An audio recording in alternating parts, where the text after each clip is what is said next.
দাবিতে শিবচরে বিক্ষোভ, ফাঁসির দাবি জনতার। মাদারীপুরের শিবচরে দশম শ্রেণীর ছাত্রী সুমাইয়া আক্তারের রহস্যজনক মৃত্যু ঘিরে উত্তেজনা ছড়িয়ে পড়েছে পুরো এলাকায়।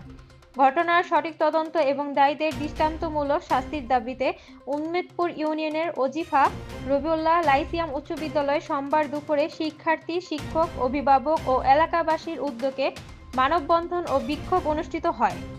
বিদ্যালয় প্রাঙ্গণ থেকে শুরু করে বিক্ষোভটি উম্মেদপুর শিবচর আঞ্চলিক সড়ক প্রদক্ষিণ করে উম্মেদপুর বাজারে গিয়ে শেষ হয়। প্রায় 1 ঘন্টা ধরে চলা কর্মসূচির কারণে সড়কের দুই দিকে যান চলাচল বন্ধ হয়ে পড়ে।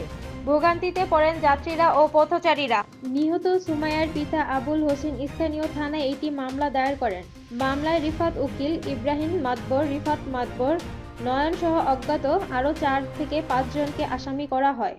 অভিযোগ উঠেছে মামলাটি ধামাচাপা দেওয়ার চেষ্টা চলছে এবং আসামিদের পেছনে কিছু প্রভাবশালী মহলের তদবির রয়েছে। প্রতিবাদ সমাবেশে বক্তব্য দিতে গিয়ে সুমাইয়ার স্বজনরা কান্না জড়িত কণ্ঠে বলেন, আমাদের বোনের হত্যার বিচার চাই, যারা দোষী তাদের ফাঁসি চাই। বিক্ষোভে অংশ নেওয়া শিক্ষক, শিক্ষার্থী ও এলাকাবাসীরা বলেন, একটি কিশোরীর মৃত্যু নিয়ে গোপন তদবির কিংবা ধামাচাপা দেওয়ার কোনোভাবেই গ্রহণযোগ্য নয়। তারা দ্রুত তদন্ত সম্পন্ন করে দায়ীদের গ্রেপ্তার ও কঠোর শাস্তি দাবির জানান। পুরো শিবচর জুড়ে এখন একটাই দাবি, সুমাইয়ার মৃত্যুর সত্য প্রকাশ হোক এবং দোষীরা কোনোভাবেই রক্ষা না পায়। তারা বাধ্য করছে সুইসাইড করার জন্য, তারা অকথ্য ভাষা গালাগালি করছে, তারা আত্মহত্যার প্ররোচনা করছে আমার বোনকে।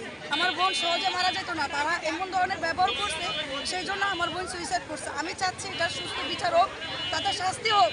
ইব্রাহিম মাতবর ও রিফাত উকিল, ইব্রাহিম মাতবর আরেকজন, রিফাত মাতবর, নয়ন আর অজ্ঞাত অনেকজন আছে। ইব্রাহিম মাতবর আসলে কি বলেছিল আপনার বোনকে? ইব্রাহিম মাতবর আমার বোনকে অকথ্য ভাষা গালাগালি করাইছে এবং যে ছেলের সাথে সম্পর্ক তাকে দিয়ে আমার বোনকে আমি কি বলবো, তাকে সে মারা গেছে। সুমাইয়া আত্মহত্যা করেছে অনেকে বলেছে, তোমরা কি বলো? আমরা সুমাইয়া হত্যার ফাঁসি দিতে এসেছি। ওকে, মানে কেন সুমাইয়া আত্মহত্যা করেছে না তাকে আত্মহত্যা করতে বাধ্য করেছে? ইব্রাহিম আর সবাই ওকে আমার আনতে বাধ্য করেছে। ইব্রাহিমের সাথে আর কে কে ছিল একটু বলো।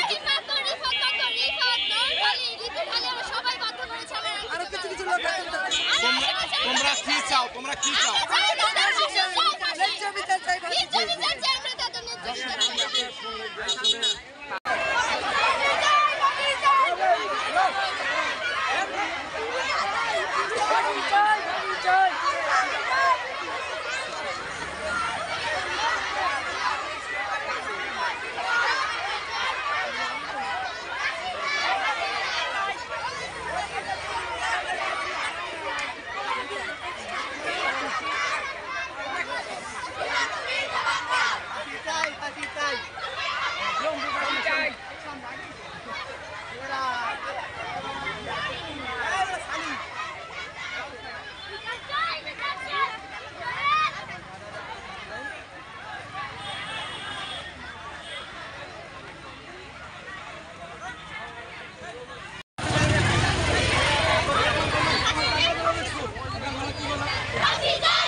আপনারা দেখছেন এএন বাংলার নিউজ।